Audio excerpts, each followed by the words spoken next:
ओम सभी को नमस्ते। आइए एक विचार करते हैं।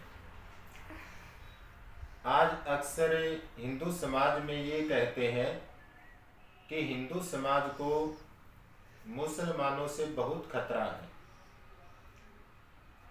लेकिन आप एक बात नहीं समझ पा रहे। जो ये बात कहते हैं कि मुसलमानों से बहुत खतरा है, ये क्यों कहते हैं?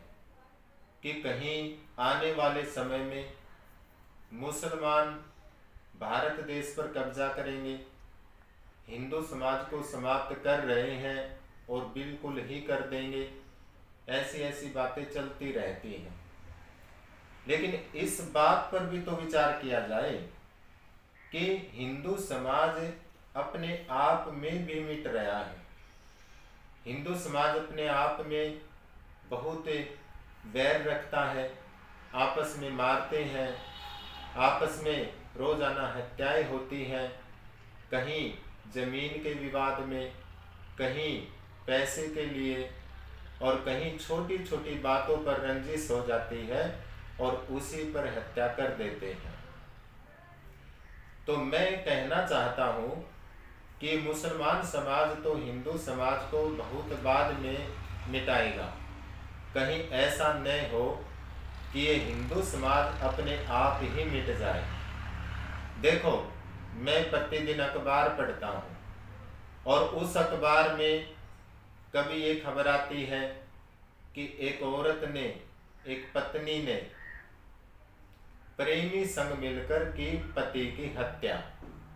अब उसे विवाह का ही नहीं पता कि विवाह का मतलब क्या होता है।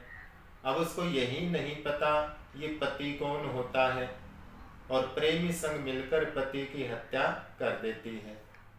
और छोटी छोटी बात, छोटे छोटे विवाद उसमें सहन नहीं करते, धैर्य नहीं रखते और आपस में हत्याएं कर देते हैं।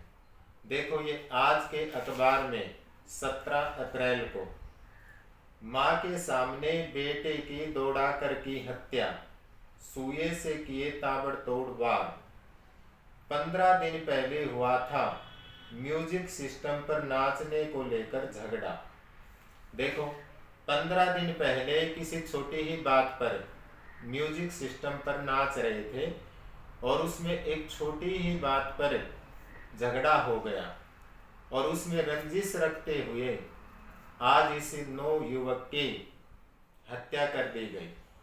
तो आप विचार करेंगे ये कैसे बचेगा हिंदू समाज, जब ये छोटी छोटी बातों पर आपस में भिड़ रहे हैं, आपस में एक दूसरे को मार रहे हैं, तो ये हिंदू समाज कैसे बचेगा? आपका पूरा ध्यान वहीं रहेगा कि मुसलमान समाज एक दिन भारत देश में कब्जा करेगा, हिंदू समाज को मिटा देगा। लेकिन आप इस पर भी विचार करें कि आपस में जो हिंदू समाज मिट रहा है, एक दूसरे की हत्या कर रहा है, इससे कैसे बचा जाए? और इसमें दोष केवल हिंदू समाज का नहीं है, इसमें दोष पुलिस और प्रशासन का भी है कहीं ना कहीं। अगर कानून बहुत कठोर हो और देश का राजा बड़ा कठोर हो, तो मैं विश्वास और गारंटी के साथ कह सकता हूँ कि किसी की हिम्मत नहीं पड़ेगी इस रूप में किसी को मार दे या उसकी हत्या कर दे। देखो, देश में कब इस रूप में हत्याएं होती हैं? जब लोगों के बीच में कानून का भय समाप्त हो जाए। अगर कानून का भय बहुत अच्छा हो तो कदापि भी कोई किसी को मारने की तो दूर की बात है, कोई किसी की ओर आंख भी उठाकर नहीं देख सकता।